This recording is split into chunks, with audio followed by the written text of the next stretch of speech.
All right, we are live. Perfect. Welcome back, everyone. This is what's like episode I want to say 15 or 16 of this. God, it's already been like 8 months doing this. It's crazy. But welcome back, everyone. This is Kenneth Ellington. This is Nigel Boston. This is Dominique Aldridge with your Cyber Career Boost show. For today's session or episode, as you like to say, we're going to be covering a couple of different topics. One of the biggest things I get asked often is what can I do to stand out inside this competitive market, 2025. So we're going to go over some of the tips and tricks you can use to try to land a role within cybersecurity in 2025 and 2026. So any questions you may have for this at all, please let us know. Drop your comments inside of the chat. Ask some questions.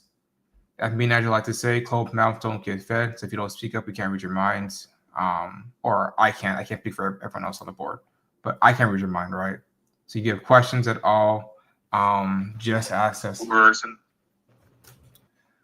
But MarKeisha is here. That is wonderful.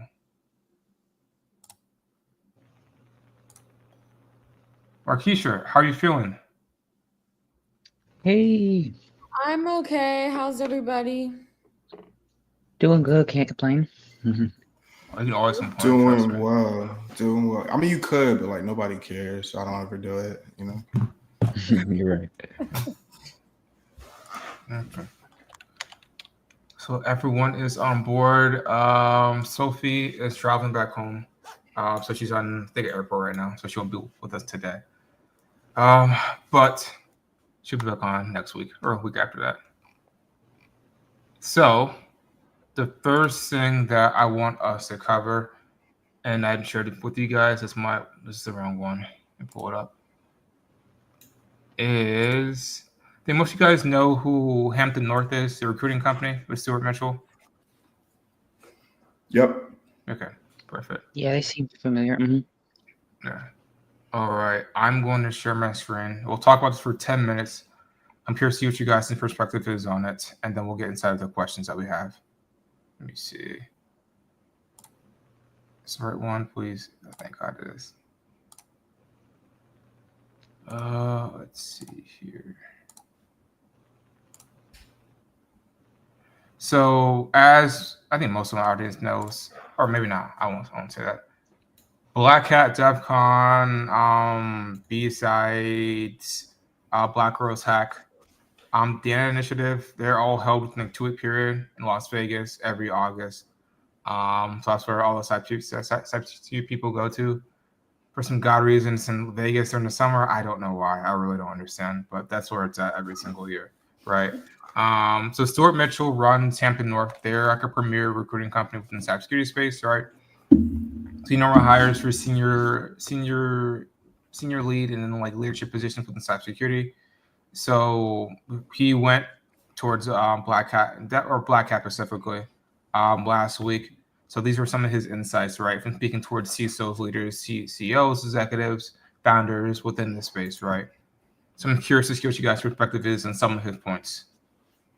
I sadly agree with point number one, right? If you're a cybersecurity company, your product doesn't have AI generative or agentic in it, no one wants to buy it, right? Even though they don't really know what that means. So that's kind of how it is, sadly. I find it very quite annoying. A lot of products out there are very crap when it comes towards that, but that's just what investors want to do, right? That's part of the game.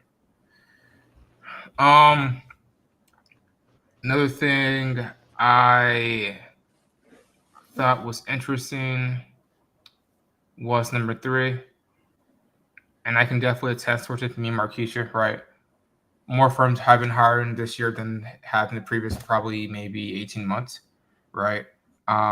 They are still being decently picky about it, but there are companies that are hiring for roles, so there definitely are opportunities out there.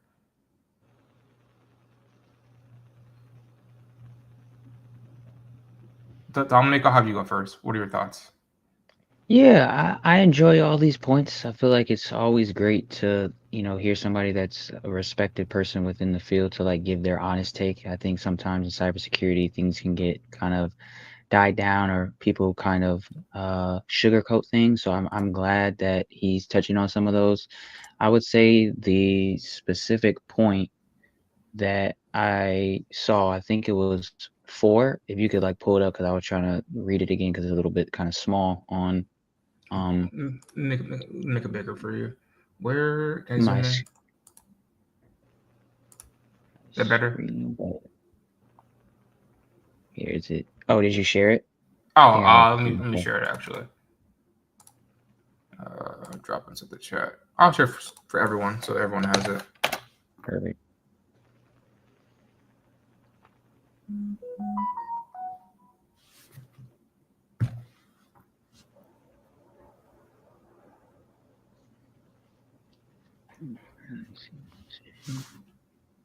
Here we go. Pull it up.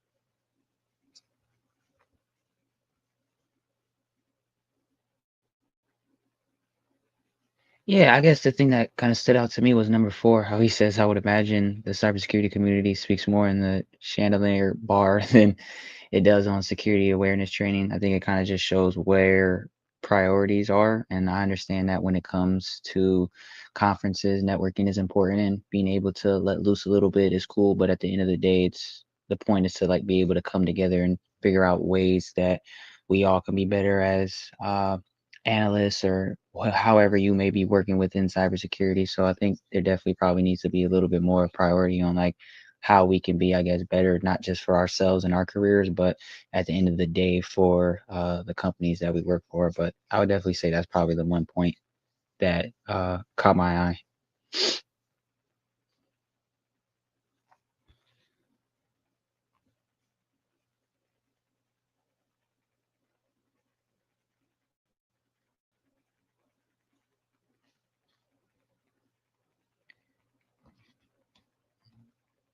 You're on mute. Damn. You're on Yeah, mute. yeah, You're on yeah. mute. Damn. I was on mute for like 20 seconds. Yeah, Yeah. Nigel, you can go ahead. You're good. I thought mine froze. Yeah, I would. I'm reading 7 when it comes to the breaches in 25. Everything's going to be because we forgot to do boring stuff. We're chasing shiny AI target. Yeah.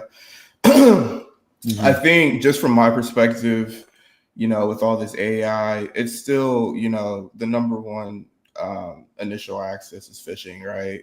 So all the boring stuff is when it comes to breaches, I should say. All the boring stuff that, making sure we have MFA, making sure we're doing security awareness. I think the fundamentals and that foundational stuff that most organizations may be getting away from to get, in tune with all the fancy stuff that's going on with like AI and LLMs and RAG and all of that cool stuff, to kind of handle a lot of that tier 1 security 1 work, may fog what our overall objective is, right? So having fancy tools and things like that is cool, but like we just have to make sure that we have our security awareness on point, right? Making sure we're implementing MFA, making sure that we're staying up to date with the different type of attack vectors that are going on, and things like that, and just do the fundamentals very well, And if we want to mature, right, if we're at that point, and when I say we, like if the organization is at that point of maturity where they can implement these fancy tools and to optimize and scale, then I would do that. But most organizations aren't at the full maturity level to be able to dabble in these things. That's just my opinion. And then we'll have MarKeisha. You can go up next. Sorry, I'm looking at a few different screens. We're just choosing from one of these. Yeah. I guess I should put this. What's the most interesting one you think, in your opinion? So I would say maybe number 10. Should I like read it? It's the longest one. I'll just read it really quick. My biggest take, this is the time for cybersecurity leaders to really come to the table as exec leaders. CEOs are looking at AI right now, rightly or wrongly, as something that will either make us or kill us. If security leaders can allow departments to use AI seamlessly without putting the business at risk, we might for once just be the cool kids. Um, I mean, I definitely feel that obviously AI is not going away. I mean, I personally don't feel AI is going away. And personally, as executives, like they are seeing it as a potential for growth, but they are also seeing it as a risk at the same time. So you are looking at the end of the day for leaders in security to be people who can understand the impact of AI at the business level, right? Not just for its vulnerabilities, which a lot of us security people were looking at the vulnerabilities, but you always do need to think about the business side of things. And I would also say that it is important that I say you could say guardrails that come with AI, that they don't actually prevent innovation from happening. I think those are like two big things and what you need from a security leader right now. And then also going back to the business side, because business people are all about revenue and like the growth, market share, things like that. Leaders too need to be thinking about how they're able to communicate the risk of AI in the language of market shares, revenue, competitive advantages, etc. Right? So they need to be able to bring that to the table. And I think with bringing that to the table, they can earn a permanent seat at the table. So it's not always just about securing the AI, but it's also about building that trust within your organization and showing how AI can be seamless, but also safe at the same time with the business in mind. Awesome. Thank you guys for all of that. Those are really good insights. Or I guess my last statement from this would be, right, the world and technology is always changing, right? So you need to always be up to date, right? And it's okay to be skeptical of some of the things that you may see, right? So just keep that in mind, right? Just keep your ear towards the ground, just understand what's going on. But it's okay to be skeptical, right? That's part of the game, right? Because I remember, what was it, Nigel? What was it like 5 years ago? Everyone wanted to do like blockchain and crypto, right? There's a bunch of courses for that, and now I don't hear anything about that at all, right? Whatsoever, right? And 2 years later, it's like NFT stuff is all right, like the metaverse real estate, and now I hear nothing about that at all, right? So, always just be skeptical, right? But just still do your diligence, your research, and understand what's out there, right? Is what I tell people. Yep. Right. Awesome. But that's something I'm starting doing moving forward. I like Stuart's insight that he has a lot. Super smart guy. I work with the team for some jobs before as well to try to get hired myself. They're really good at what they do. So anyone, I would definitely suggest following Stuart. Again, he mostly doesn't hire for entry level roles. He hires for mainly more senior level positions, right? So if you're at that level or want to get at that level, he's someone you should definitely watch and follow for how he moves. He runs like a multi-million-dollar recruitment company. I think we started companies like at the same time, right? So I'm very impressed by like how he's built his team, how he's managed everything, in that regard. But next up, right, I want my panelists' perspective on how the market is shaping out, right? So I'll start off with this. So for me, for example, right, this past spring, I was looking for a role, right? So I was checking out what's on the market, right? Seeing what I could get, seeing what my skill set can get me, right? I've talked about this for a lot of my students as well. I'm not bragging. I'm just being very blunt and honest, right? it isn't very hard for me to land a interview or get referrals. I always spent the past punctually 8 years of my life networking and building relationships.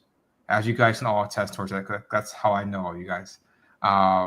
So I take my development for my career extremely seriously. So do you guys, which is why I like being around you guys so much. Most people, I would say, fall into either a couple buckets. One, they don't understand what to do, so they get paralysis by analysis and they won't reach out to people, right? Two, they overestimate the amount of work it takes to get inside of this field, right? Or three, they simply just don't want to do it, all right? Some type of people I normally see, or I that reach out towards me, right? I can help you if you're kind of frozen. I can give you the necessary steps so you can become unfrozen. I can't help you if you just don't want to put in the work, right? Which some people honestly don't want to, right? Some people tell me, MarKeisha, we're both on Twitter, right? Some people are like, man, I can't find a job. And we're like, well, how many jobs have you been applying for the past 6 months? Man, I applied to 10 jobs in the past 6 months. I'm like, 10? 6 months? That's nothing. That's nothing. Just no motivation. Needs to be 10 in like an hour. And I get it too. Like, seeing it firsthand, with people and just people I speak to on a regular, at some point, when anxiety and depression starts sitting in and you can't figure out how to pay your bills and all of that becomes overwhelming, you do get in a stuck place, right? Like, pretty sure a psychologist or a therapist is going to tell you the same thing. But it's really important that you are able to find your way out of those holes. And I think it's so important to have a support system, but then I also understand that not everybody has a support system. So it's a lot of factors I would say, but I'm always asking these questions, right? When somebody's like talking about, oh, I only applied for like 10 jobs out of 6 months. Like, what's really going on? Is it a mental thing, or is it just that you're just lazy at the end of the day? Yeah, because I'll ask them. I'm like, well, why? I'm like, well, what's going on with your life? I'm like, well, what are you doing? Well, man, I'm busy doing this, right? I get home from work, I'm tired. I don't want to go on LinkedIn, or they'll tell me like they don't trust LinkedIn. I'm like, what do you mean by that? Like, people can see all my information. Like, it's 2025. If someone's to find you, they're gonna find you. Like, I hope you do realize that. Like, you not being on LinkedIn is not gonna stop someone really wants to find you, right? So again, I'm like, why aren't you really doing this, right? Like, what are your ultimate goals? Like, do you like the spot that you're currently in? They say no. All right, cool. All right, then tell me the activities you've done over the past 6 months to try to change it. All right, like, list them out for me. Let's talk about that, right? A lot of times they can't list it out for me. So I'm like, what do you actually really want, right? Because again, I cannot want this more than I can't want this more than you want this for yourself, right? I can't help you for that. I just can't, right? Like I'm telling you, like this past week, MarKeisha, we can't save everyone, right? That's the sad truth, right? Everyone cannot be saved. And so you sometimes just have to let people kind of figure things out for themselves, and once they're ready, they'll come back towards you. Sometimes they just won't ever, which sucks, but it's part of like the game that we have to play.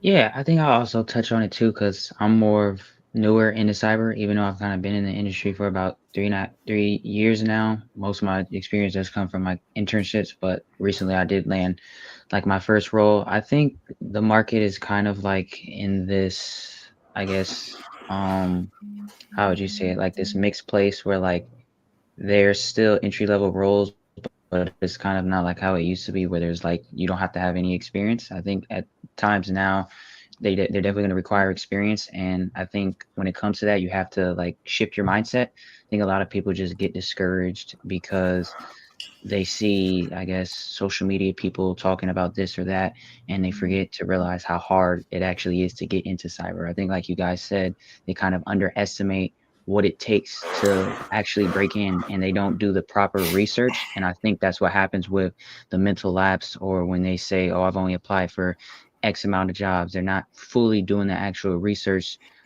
on what it actually like takes. And I feel like that's something people have to get a hold of in the beginning before you spend any time, money, or resources. I feel like you definitely need to understand like, hey, why am I getting into cybersecurity? Is it for the money?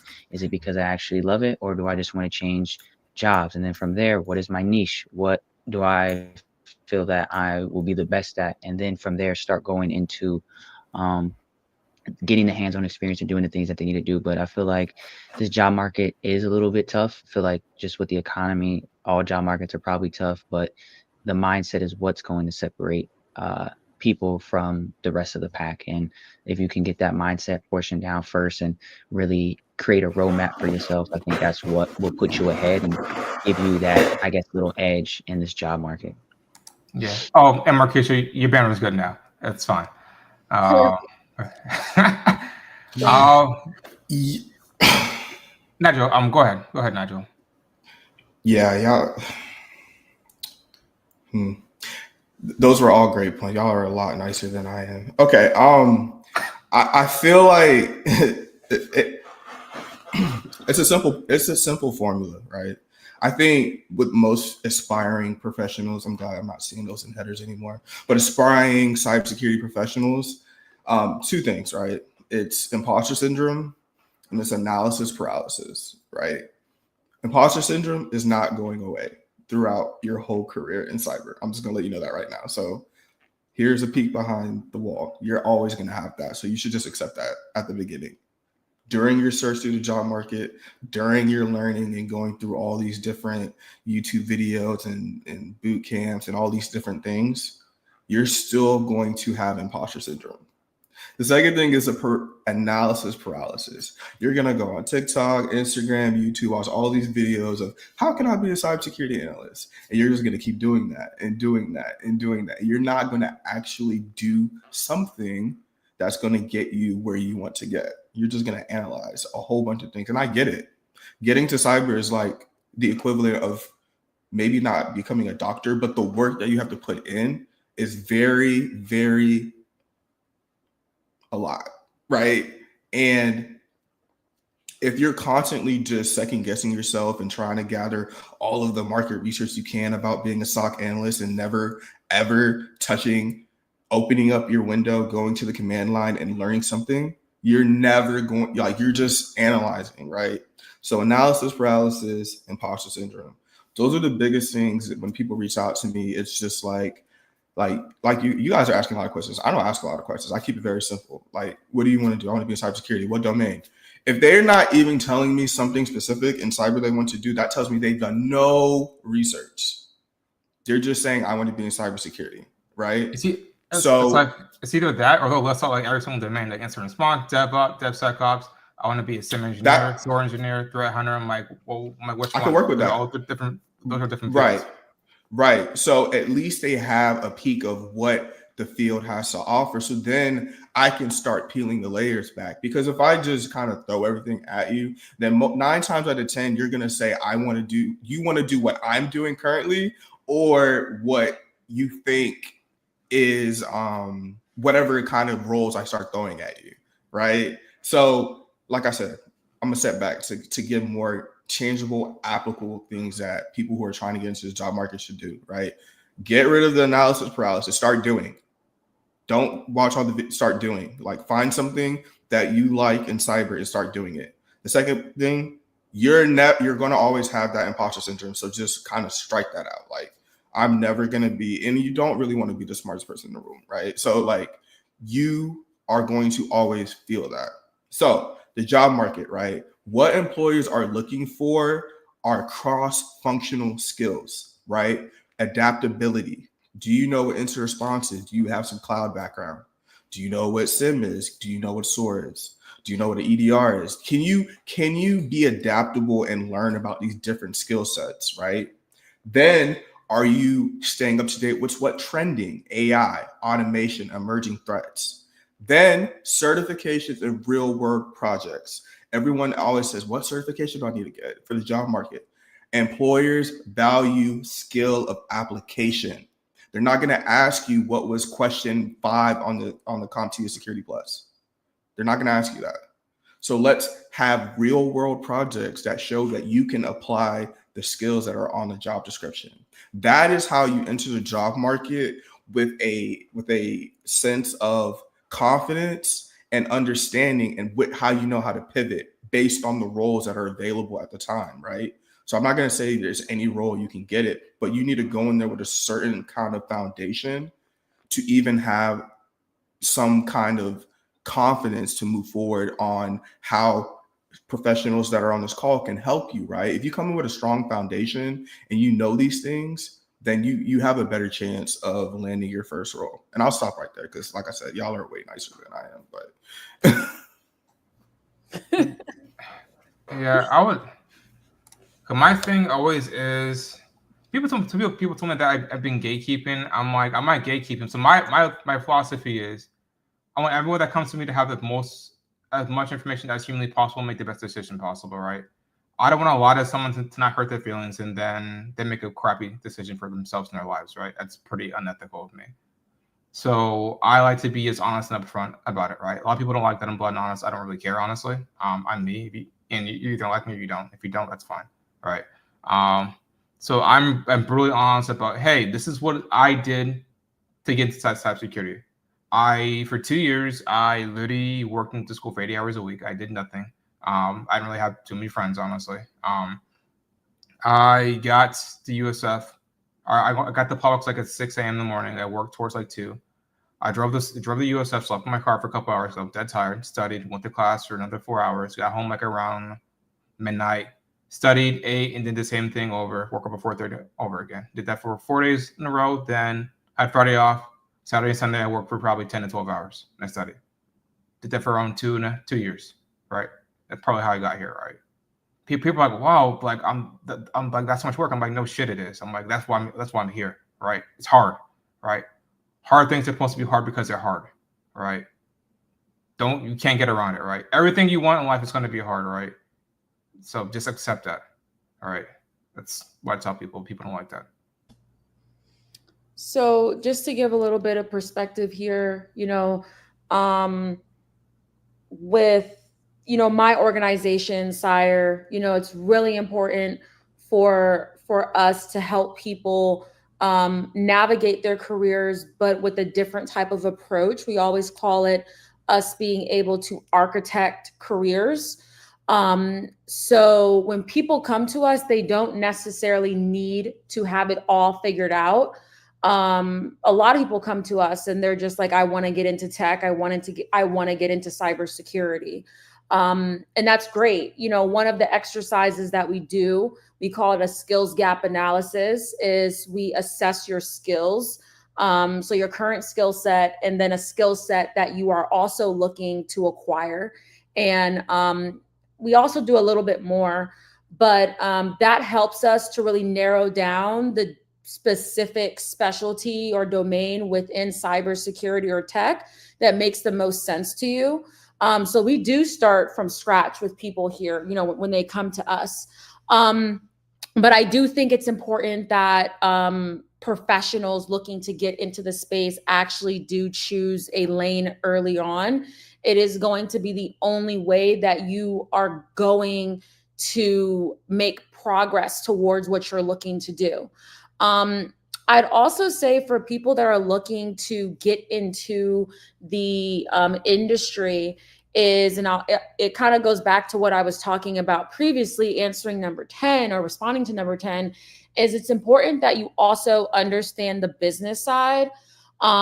What employers love more than anything is when professionals can explain how their work directly contributes to the operational side of the business, as well as how it protects like the revenue and the compliance. Compliance is very huge in the cybersecurity space. You're going to continue seeing it pop up, right? I work specifically on the GRC side, but I also do security architecture work and generative AI work.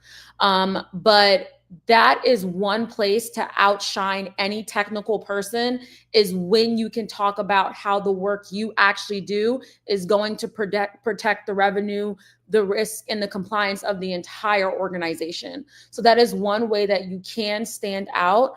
And it's one way that you can also work towards making yourself look, or positioning yourself as being that expert within the field.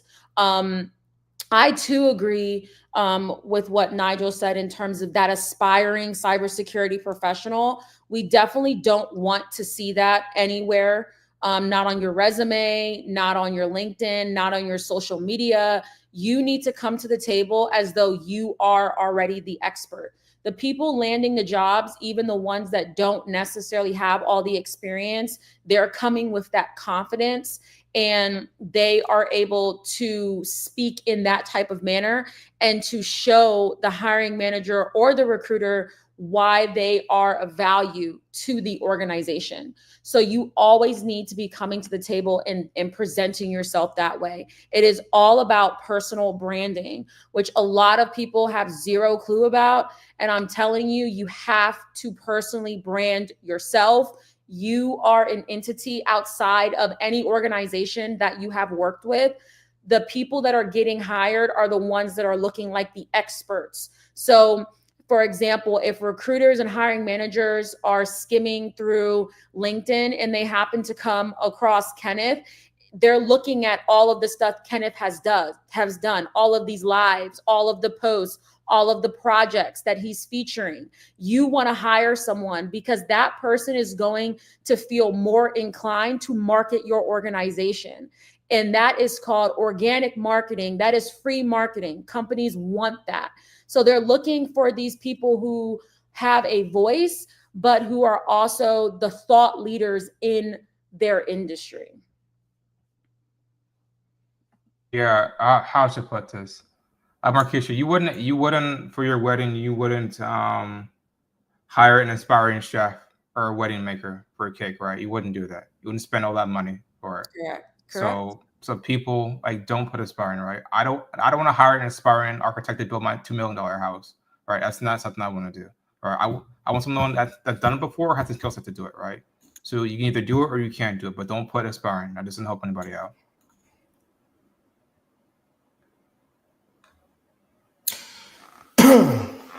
I mean, the only thing I mean, she was cooking. I don't really got anything to add to that.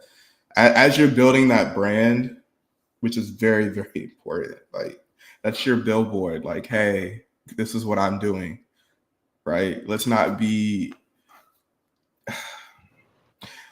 It's important to have that brand because that's how you network, right? And then networking that's how you build off that. So your brand. I have a big thing with networking is that you should follow like the give ask rule, right? Offer something before requesting, like time or guidance. Do some research on the people that you want to network or build your network around, right? Personalize every connection request that you're sending out to the individuals that you want to have in your network, right? Lead with like a value, share a resource, relevance, insight on what's going on in the landscape. Like just don't request me and then be like, hey, like I just want to get a job in security. And I'm just like, what is security? And then you don't, So let's be intentional. Like everything needs to be intentional that you're doing. Let's not waste time.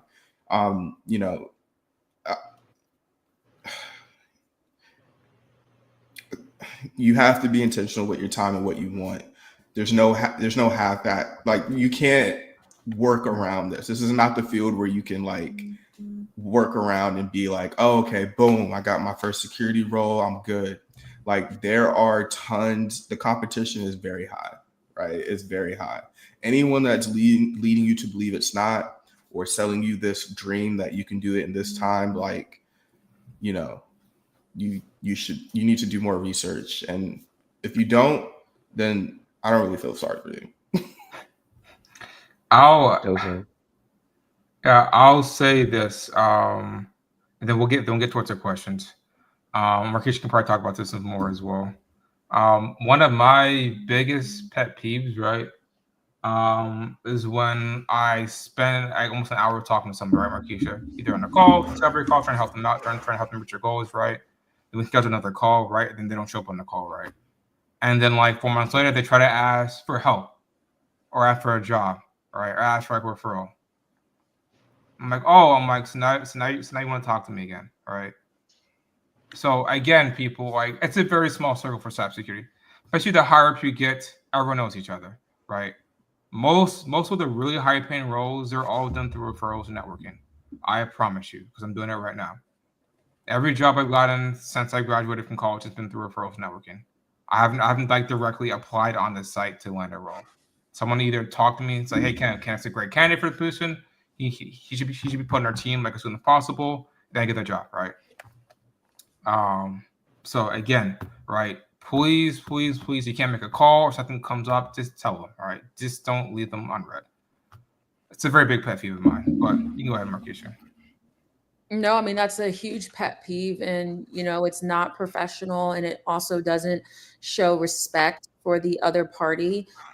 Even if something came up, there still is that window to send an email, send a message via LinkedIn, just letting them know that you apologize, X, Y, and Z came up, ask if you can reschedule, but just completely ghosting and not even saying anything, like you're now blacklisted. And you can bet that information is being shared with other professionals. Like, hey, so and so completely stood me up, booked this, call, never showed up, and then we're going to remember those things. So it's very important that you are always remaining professional, because you never know who you're going to run into or whose help that you're going to need in the future. Right. Those are all great points. I think I'll just touch on one thing before we get to the questions. Definitely going back to like that personal brand aspect. Just do it. I would like to say that your resume can only tell the recruiter or the company so much. I'd like to say use your LinkedIn or just use social media as something to like tell your own story. Everybody is unique in one way.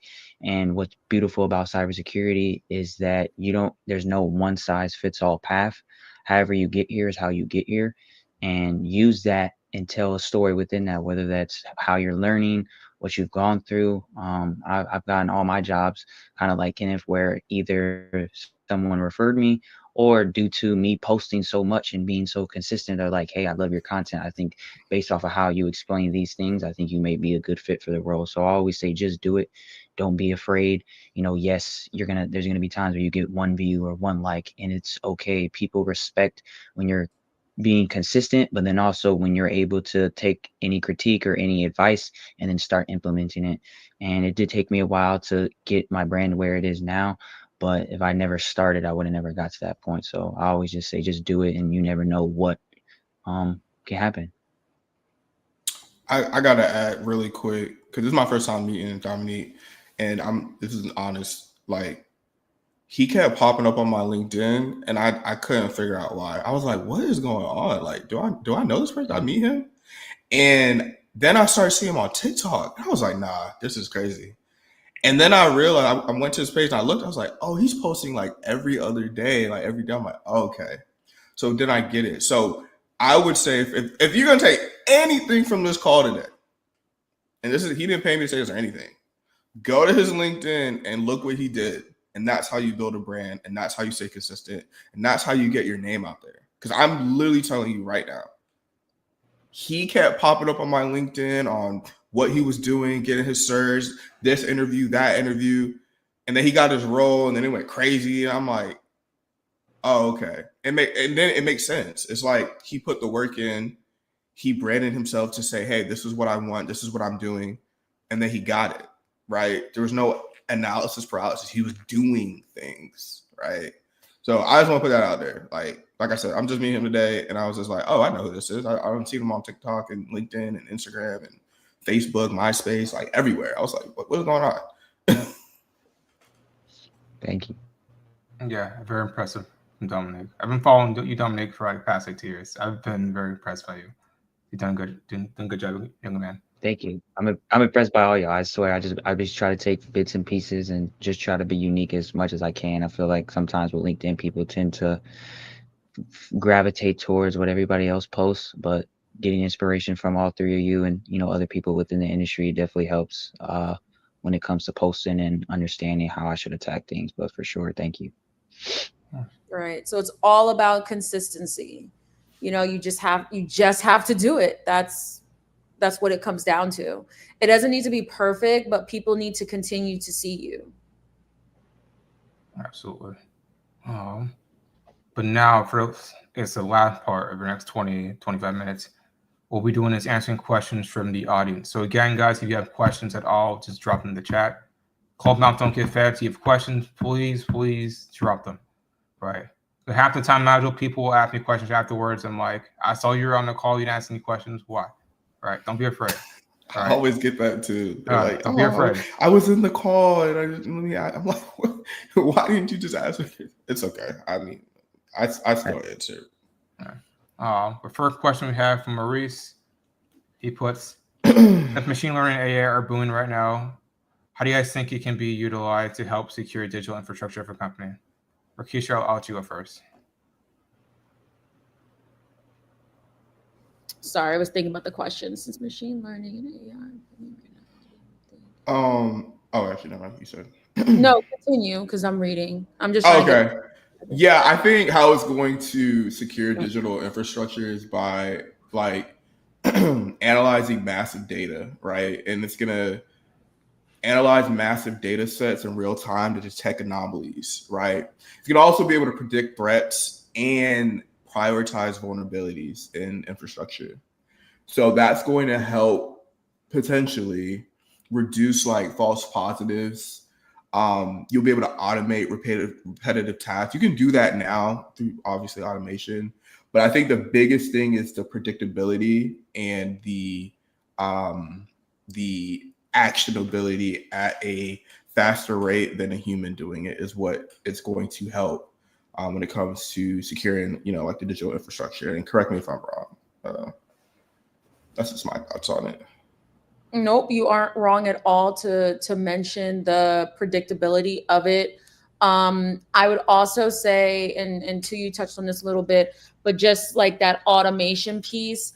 Another big thing, because a lot of companies are starting to get into that privacy side, so understanding the privacy of data, but like data classification, that is going to become, you know, a thing if it's not already. I know it's not implemented at every organization, but being able to automatically tag your data and then categorize it, that is going to become a big piece to it as well.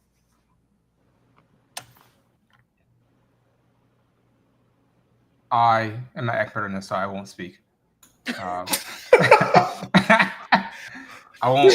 Yeah, I won't lie to the audience. Yeah, that in itself is a skill. Knowing, just knowing.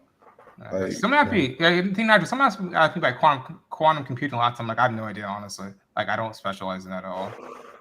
Only thing I know about AI is through like automation, like Simmons Store and threat hunting, right? So like the automated processes when you're doing threat hunting, especially like the baselining of environments, it makes it quicker.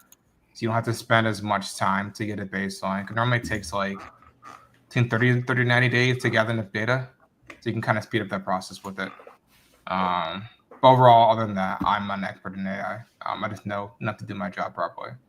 And also another big one too, along the lines of automation is, what did I want to say? Disabling accounts. That is going to be a nice one because I already know people don't keep up with it, right? Really? When people leave a company, they don't. Never mind. Let me This is why we have these crazy breaches because, like you said, they don't take care of the fundamentals. I know. Exactly. That is a huge fundamental. So yes, it'll also help with that. Yeah. I remember one firm I was at. They let me keep. They didn't log me out for like 2 months straight, and they never asked for a laptop back, so I just kept it. It was like $2,000 Surface Pro. I was like, oh, okay. I called them like, hey, I'm like, do you guys want it back? No one ever answered me. So I guess it's mine now. So, I have so many laptops. I think I have 4. Okay. I'm like, I won't complain. from Jane. Then the next question after this, MarKeisha, it'll be me and you. To use an example. And this is Jane. Jane puts, what advice would you give someone looking for an entry-level position as a SOC analyst? Dominic, I'll go with you because you're the most junior person here.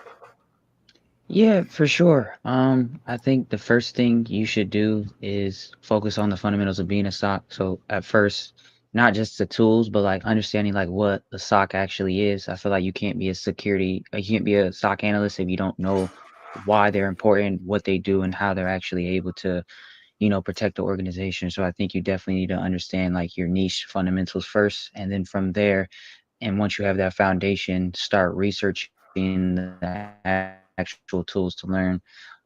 Being a SOC now, I think there's probably like 2 to 3 main tools that I pretty much use every day outside of a ticketing system is, SIM, EDR, and then, SOAR. And I feel like you need to be able to understand what each of those tools are, why they're important, and then kind of how they're different from, each other. In a sense, and then from there kind of just start learning those tools. And I know it can kind of get tricky sometimes because each tools or each specific tool has their own domain or a bunch of categories or products, right? For SIM, you have, your Splunk and your Elastics, and, for EDRs, you have CrowdStrike and Carbon Black and all these other things. Don't feel the need to like know every single tool. I mean, not every single tool, know every single product. Usually choose one and try to master it. And from there, it'll kind of open your eyes up to understanding the different tools, because at the end of the day, all these tools within their own domains do the same thing. It's just they have different interfaces, different rules, and different syntax. So if you could kind of show, hey, I know Splunk because I've done it in a lab, I've done it through a course, I've done it through here.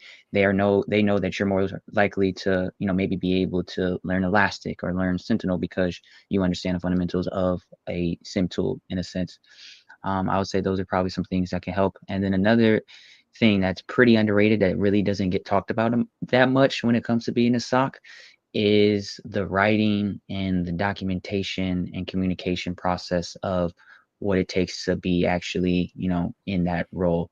A lot of the things or the times that I'm doing when I'm in the SOC outside of looking through logs is writing and, doing analysis work. So you have to make sure that your analysis is on point and that it's thorough. I like to say treat every ticket the same, whether it's a ticket that's for somebody just clicked on Google, or maybe they opened up Explorer.exe for something, versus a let's say a silver ticket attack. Treat all of them the same, and that's what's going to actually get you noticed within your job, and people will start to respect you because they see that you take every ticket.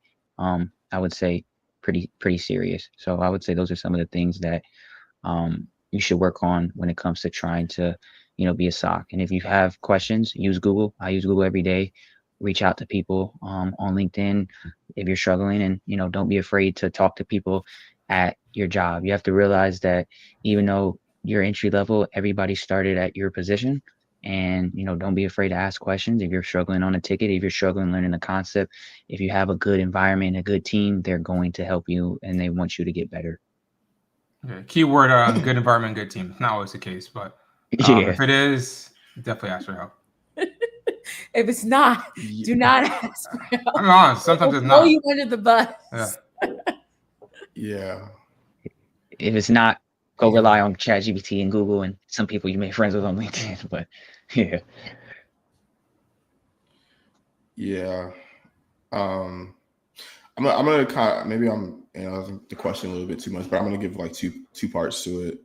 Someone who's looking for advice for an entry-level SOC position, I'm gonna go from like, I guess, a more not more, but a little technical standpoint is I would say build a solid foundation in networking, so understanding ports and protocols and things like that. I would say also understanding operating systems, and then lastly, I would say understanding common attack techniques. From there, once you understand those 3 things, then I would go, and I'm going to go to the other part. Let's say you're looking for a job as a SOC analyst, right? Entry level position.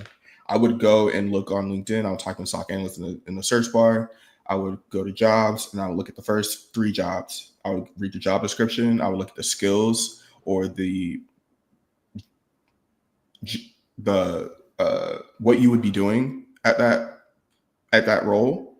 And then I would go learn those things on a platform, whether it's TryHackMe, whatever the platform is. Go actually do those things, right? There's many platforms out there to learn these skills, right? If it's through Sim and Soar, reach out to Kenneth, join this program, learn about Sim and Soar. If that's what those skills for those 3 jobs are asking. If you search those jobs and 3 of those jobs say you need to know Sim and Soar, you need to know Sim and Soar. Learn it. Okay, learn, right. So, good. Thank you, Kenneth. So that's how I would kind of give advice to someone who's looking for an entry-level SOC role, is have that foundation in networking, operating systems, and common attack vectors or common attack techniques, and then go learn those skills. Yeah, I would say for my jobs, I often look for.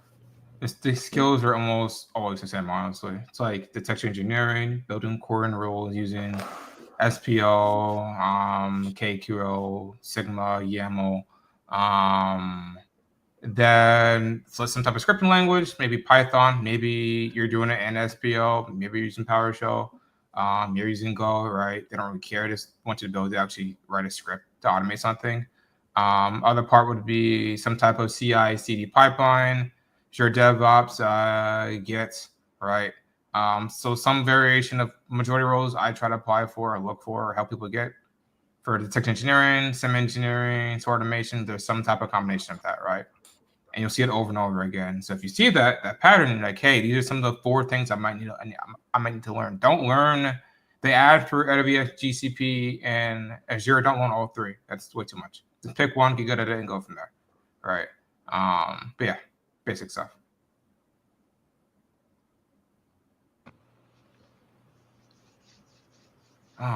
But again, guys, please drop your questions inside of it, the chat. Again, please don't be afraid. All right, we're all pretty nice people. I can promise you that. They wouldn't be on here if they weren't. So again, don't be afraid. Nigel, you are a very nice person. Don't shake your head. Okay. This is from Julie. What platform for networking strategies are best to use? So MarKeisha, I'll use us as an example. All right.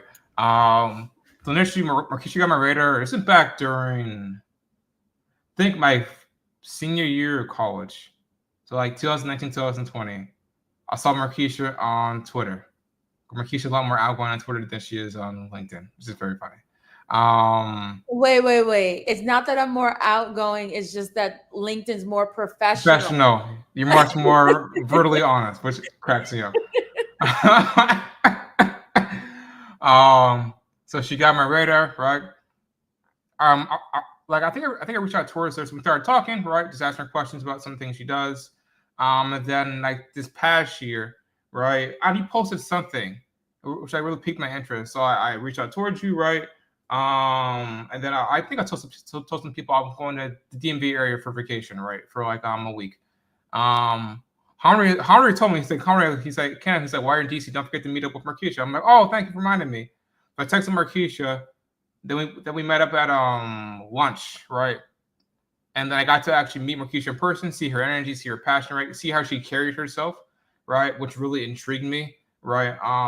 And so, like, I want to say, like 3 weeks later, we got a staffing contract to work for one of my clients, and I knew I needed extra help with that. And so the first person I thought of was MarKeisha, so I brought it on with my partner, right?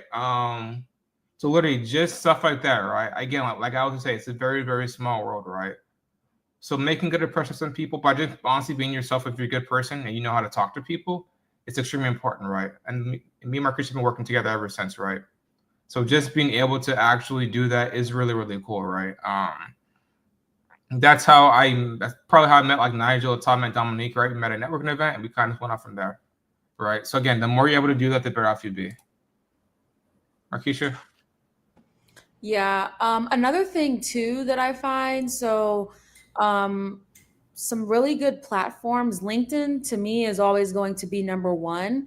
And then number 2 is going to be in-person meetups, right? So like actual networking events. Now, if you don't want to pay the money to go to a networking event, you could just look at some local ones where they're usually free, or you're just paying like a donation to come in, like $5, $10. But when you get there, you actually need to speak to people. I know that some people are very shy of that.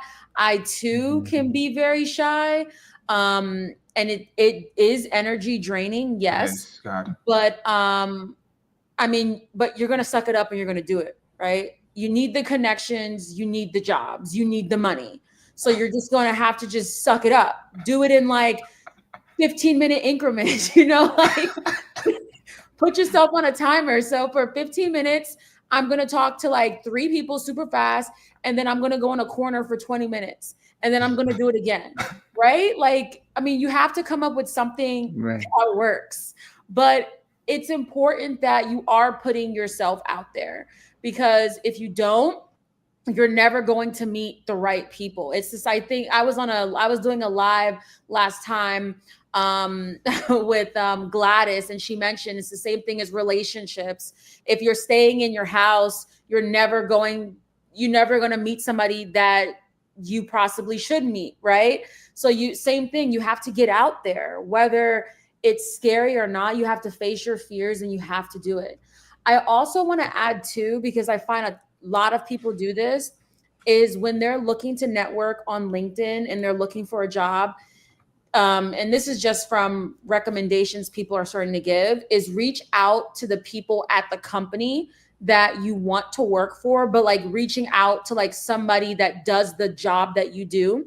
My recommendation is you need to turn it up a notch. You need to reach out to the hiring managers at the job, like at the company. So the ones that can actually hire you, that's who you need to be having a conversation with. But you do also need to be very strategic in how you approach them, because you can't just approach them with just throwing your resume at them, right? You need to approach them in a way that is going to show, again, the value that you can bring to the organization. So that could be as simple as, letting them know that you've put together a framework or that you've put together a playbook, and asking, what would the people on their team think of that? There's so many different ways that you can make yourself very attractive to employers, but you have to think outside of the box. Okay. This is what I'm trying to do at Splunk. That's my preferred employer that I want to go to. That's what I'll tell you, MarKeisha. So I treat it like someone has a gun in my head. If I don't do this, they're gonna pull the trigger, right? It's very extreme, but I want extreme results for my life, so I do extreme things, right? So for me, I've reached out towards like maybe 8 hiring managers on the teams that I want to actually go for, and I've told everyone at Splunk that I know that I worked with in the past, I'm like, hey, this is somewhere that I want to eventually go. Tell me what I need to do. If I need to like scrub toilets to get the job, I don't care. I'll do it, right? That's all been my mindset, right? So I reached out towards one of my friends that I know works at Splunk, and he put me in contact with his recruiter that hired him. So I'm speaking with him this Friday, right? Simple stuff like that, right? So again, it does work. It's just being consistent and diligent at it. That's what I'll tell you.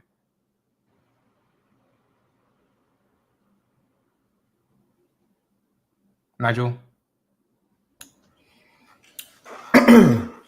Yeah, reach out to MarKeisha and Kenneth. They're gonna help you a lot with networking and all that. I'm just gonna give you the formula and you can run with it. Oh my goodness. You're such a character.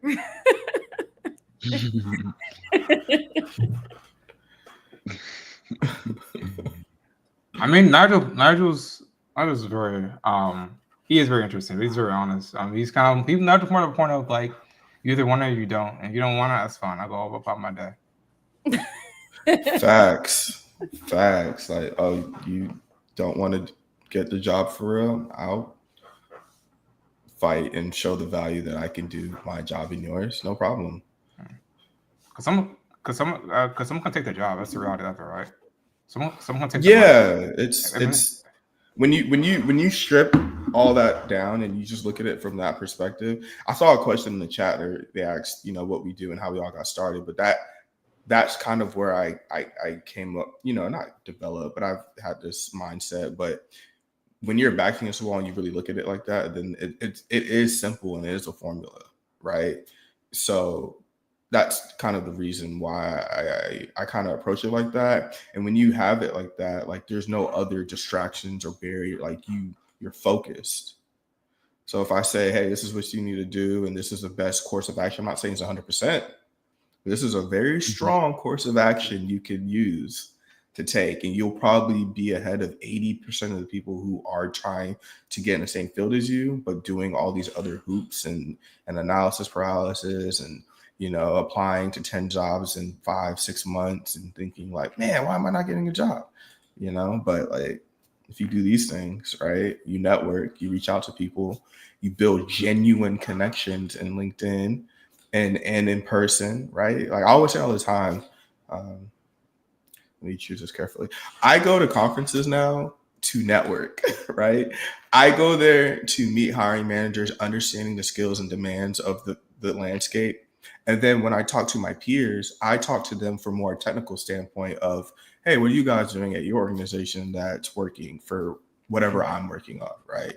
I'm very strategic. Like the keynotes and the talks, like that's cool, but like I've heard every AI keynote that I could hear, right? So it's like, hi, oh, you work at Microsoft, oh, you work at Palo Alto, nice to meet you, I'm Nigel, this is what, blah, blah, blah, blah.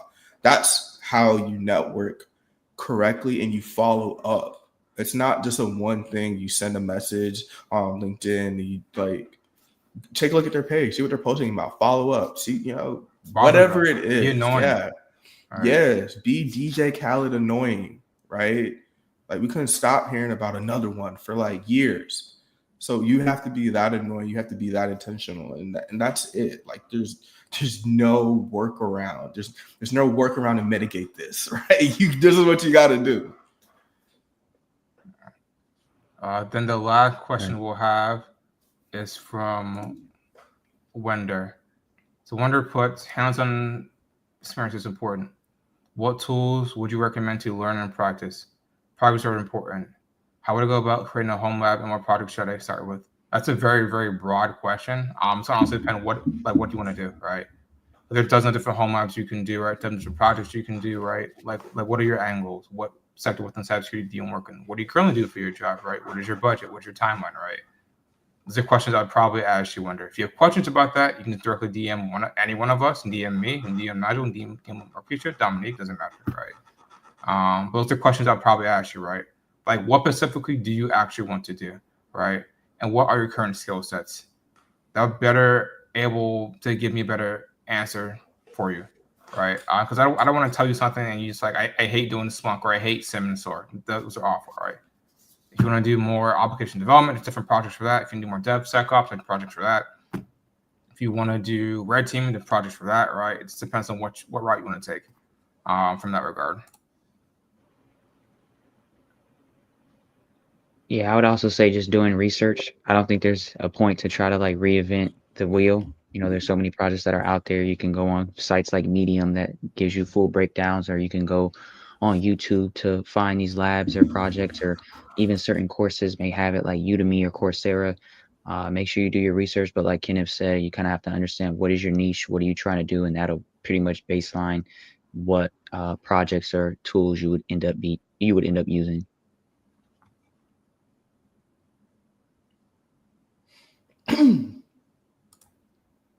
MarKeisha? I mean, I think you all hit on it, right? I mean, just depends on what you're looking, like the specific specialty that you're looking to get into. You know, if I'm talking about from a GRC specific side of the house, we work with frameworks and we work with security controls. So understanding those different frameworks, but those frameworks are going to be specific to the industry. You know, if you're looking to get into the government side, you're going to want to look into NIST 853 or NIST 800 171 or CMMC or FedRAMP, right? And all of those frameworks I just mentioned have different controls associated with it, not FedRAMP specifically, but the other three. If you want to get into the hospital industry, then your focus needs to be on HIPAA and high trust. If you want to get into the finance and banking industry, that focus is on PCI, DSS. That focus is on SOC 1, 2, and 3. That focus is on ISO practices. So many different frameworks that you can look into, but you do need to understand your specific industry. I will say, if there's anybody on this call that's interested in GRC, to always start with NIST Cybersecurity Framework. It is the base framework that is out there. And it addresses the different domains and functions. And it's a really good starting point before you get into understanding the other frameworks, such as NIST 800, et cetera. So definitely do that first. There's a lot of information out there that is super, super helpful with these particular frameworks. So always make sure you go to the organization that was the first to put the information out there. So NIST, you would go to NIST, for example. And then I'd say, in terms of any tools, that should probably be the last thing on your mind, because if you don't necessarily understand controls, it's going to be a lot more difficult to understand tools. But tools could be things like Archer. ServiceNow has a component as a GRC tool as well. NASA uses Risk. There's some other, it's so many out there. Drata is one of my favorites in the private sector, but again, it also depends on the sector that you're in. Different projects. Well, different projects are going to be your need to understand the frameworks and how to actually implement the security control. So it's going to be helpful for you to probably take a course, and you can get these courses on Udemy. You can get these courses on Coursera, but any course that's specific to understanding these frameworks is going to be helpful. I'd say, because the information is free for the frameworks, to get the free information. If it still doesn't make sense to you by watching the YouTube videos and reading the documentation, then go pay for a course that can get more in depth for you. So those are my suggestions for anybody who's looking to get into the GRC side of things, but needs to, really explore it a little bit more. Yeah. Oh, there is one more question, Nigel. This is from Ellington users and say, I caught the intros late, but how do y'all get started? What do y'all do? What are your future goals? Quickly, I'll take like 30 seconds. Well, I've been in this field for I think 8 years now. I mainly do SIMs or threat hunting, anything on the threat side. From that standpoint, what are my 3 to 5 year goals? I can't say that online. You have to talk to me offline for that. That is a secret. But yeah, that's about it. Don't laugh, Nigel. MarKeisha, you go next. It's a secret. Does it have anything to do with that big green background? That song. I don't know. Never mind. Most definitely, probably. How did you get started? So I've been in the tech space for a little over 11 years now, cybersecurity specifically for about 6 years now. What do I do? I'm a security architect at a financial institution. And I also dabble in Gen AI. So they do have me working to stand up the Gen AI program and to assist with that. What are your future goals in the field? 3 to 5 years. I guess I'll keep mine a secret as well. But no, I've talked about this on different podcasts before. For me, it is all about creating opportunities for people that are looking to get into the space. And for me to be able to do that, it will mean that I do eventually need to focus 100% of my time on my business and actually being able to go after contracts so that I can bring people in onto those contracts who want the opportunity.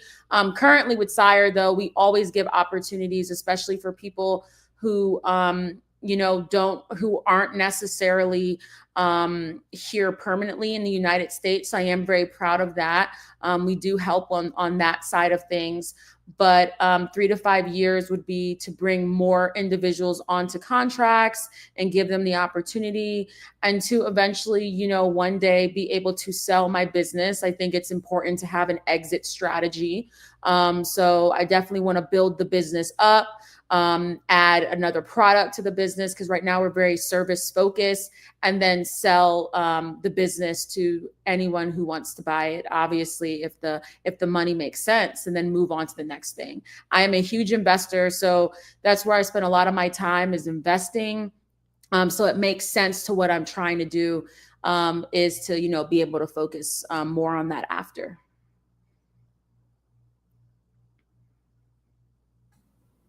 Then Dominique. Yeah, for me, I kind of have an untraditional path on how I got started. I actually started my senior year of high school. During that time, I was able to participate in a cybersecurity internship program. That program kind of taught me the fundamentals. It was specifically like around blue team, so like cyber threat intelligence, a little bit of incident response, and that's kind of what piqued my interest into cybersecurity. I was able to become like a lead intern, so I'm like 18 years old, managing other interns that are like twice my age. So I kind of got thrown into the leadership position a little bit early in my career, and that's definitely helped me get to where I'm at today. From there, I did that for about 8 months, and then right before I graduated, I was able to land my first tech role, which was a help desk position. And then from there, just kept working and eventually landed my first cybersecurity role late last year. As far as what I do, I am a SOC analyst. I have the chance of working at a MSSP. Pretty much we provide security services for other companies. And with that, it's pretty dope because I get to touch on different tools. So instead of just being on one tool all day, I get to touch on multiple things, whether that be Splunk, Elastic, Microsoft's cloud, you name it. So that's kind of what I do right now. And as far as just what my future goals are in this field, I just want to be able to touch as many people as I can as far as just helping them get into cybersecurity. But I really want to touch on kind of that younger generation. So maybe, from, I like to say like 14 to 21 years old. I feel like those are your prime years to understand what it is that you really want to do and to get ahead. And I feel like with cybersecurity or just tech in general, it can create a lot of freedoms for you, not just physical freedom or whatever you may be, but it could create financial freedom as well. So I just want to be able to try to help as many people in that aspect as I can, and kind of help them follow the path that I did to build a brand and name for myself. So that's kind of where I see myself in 3 to 5 years, and then also hopefully a senior level position at one of these top agencies like a CIA or CISA. I want to try to get to the highest level possible. Awesome. Wait, oh yeah, Nigel, you go. Sorry about that. No, it's okay. I'm forgettable. How did I get started? Yeah, basically, I worked at a warehouse. I was like looking in the trucks. I was like, man, I got to get out of here. This is. I gotta stop doing this. I have more purpose. I know there's more purpose for me in my life. So, someone, I had a family member give me a CompTIA security 401 at the time, right? They were like, hey, read this book, get into cybersecurity. No idea what it was. I'm like, I'm not that smart. Like, I'm smart, but I'm not that smart. Threw it away, went back to it. I said, okay, boom. I need to get into this field. I need to change my circumstances. Long story short, 2021, I left the warehouse. I took a contracting job in help desk. I said, I need to be around computers. I need to do stuff with computers. I need to learn. But I was very strategic in this, right? So once I said I want to get into cyber, I was strategic on what companies I wanted to do help desk in, right? I wanted to see if there was a potential for growth, right? So I went into the, contracted for a company that I work at now. Went in there, networked, followed everyone that went to security, and I began working for 8 months. 8 months straight, I learned cybersecurity self-taught. After that 8 months, I was able to network very well. I learned the basics, foundations, things like that. And then I was able to, during that networking piece, this is very important.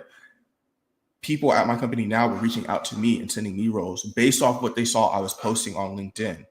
right? So that is how I got started in security. I was offered a junior role. So my first role was a junior role. I was a security analyst too, in threat and vulnerability management. And now I'm a senior analyst in threat intelligence primarily, right? I do threat and vulnerability management, but I'm the SME at my company for cyber threat intelligence. So that's how I got started, and that's what I do. 3 to 5 years. Essentially, my plan is to bridge the gap and make intelligence cool, right? Intelligence the wave. I think there's a big kind of thing where there's this, I need to be this smart to be in cybersecurity, or cybersecurity probably isn't cool. It has a cool title, but like, do I want to do this? No. Cybersecurity, just like Dominique said, could be life-changing from a monetary standpoint, but also a career standpoint. So if you're and then also from a business standpoint, going to what MarKeisha is doing, right?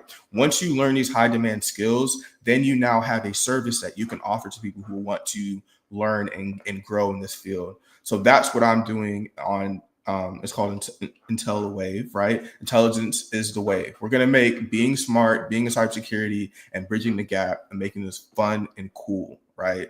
Like, I'm going to be myself at all times, right? Even how I talk now, sometimes I talk to my director and CISOs like this. I'm not switching up. I'm going to deliver the message, get the point across, be as accurate as possible, and also be myself and authentic. That is also how you stand out in this field, right? Don't be a robot and just think you have to know every pro. Like, no, be yourself, be confident, practice, do the work outside of like your normal work, right? I was working help desk and learning cybersecurity 4 hours a day for 8 months straight, documented every single day, not every other day, not once a week, every single day.